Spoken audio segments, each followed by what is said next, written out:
భారత కమ్యూనిస్ట్ పార్టీగా అందినివ కోడుమూరు పక్కన గ్రామాలు పేలకుర్తి, ఇట ముళ్ళగుర్తి, ఇట కోడుమూరుకి టౌన్కి వెంకటగిరి పక్కన గ్రామాలకి నీటి సరఫరా ఆధారపడి కోడుమూరు అందినిధి పైన ఆధారపడుతున్న గ్రామాలు.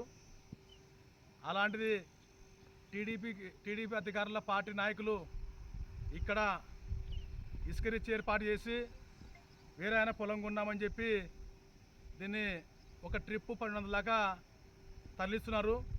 అదేవిధంగా తరలిము మేము తీవ్రంగా ఖండిస్తున్నాం. ఈరోజు భారత కమ్యూనిస్ట్ పార్టీగా తాగునీటి సమస్య పైన ఈ అధికారులు ఖచ్చితంగా మననే ఎంఆర్ఐ కూడా వచ్చారు. దీనిపైన అందినివైది పరంపోగు పట్టస్థలం కాదు, కలెక్టర్ మేడం కూడా చెప్పడం జరిగింది.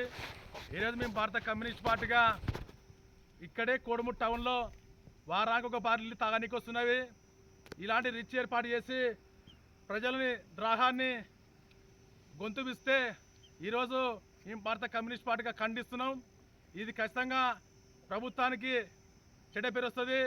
అదేవిధంగా ఖచ్చితంగా ప్రజల దాహాన్ని అడ్డుకోవాలా, ఈ రిచ్ని ఖచ్చితంగా రద్దు చేయాలని ఈరోజు మేము సిపిఐ పార్టీగా తీవ్రంగా ఖండిస్తున్నాం.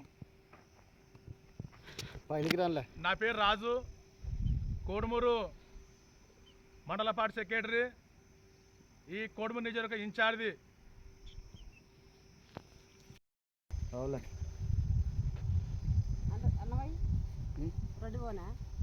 ఉండని చెప్పు, మళ్ళీ ఏం పోతారు రోడ్డు పోతారు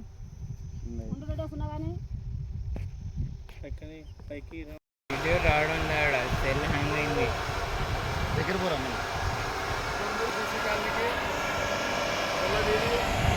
ఊరికి ఈ బూరదాన్ని మంచినీళ్ళు ఇల్లు ఇక్కడ ఊరికి తగ్గిస్తున్నారు. అలాంటిది ఇక్కడే ఏర్పాటు చేసి ప్రజల ద్రాహాన్ని గొంతు పెట్టుకొస్తున్న టీడీ ప్రభుత్వం ఈ ఎమ్మడే ఈ రీచ్ని ప్రభుత్వ కలెక్టర్ గారు కూడా చెప్పడం జరిగింది. ఇక్కడ ఇలాంటివి రిచ్ ఏర్పాట్లు కోడుమూరులో మానుకోవాలని మేము కోడుమూరు ప్రజల తరఫున అడుగుతున్నాం. ఈ పెద్ద ఎత్తున ఇట్లాంటి రీచ్లు ఏర్పాటు చేస్తే పెద్ద ఎత్తున కూడా ఆందోళన చేస్తామని తెలియజేసుకుంటున్నాను. నా పేరు రాజు, సిపిఐ పార్టీ మండల కార్యదర్శి.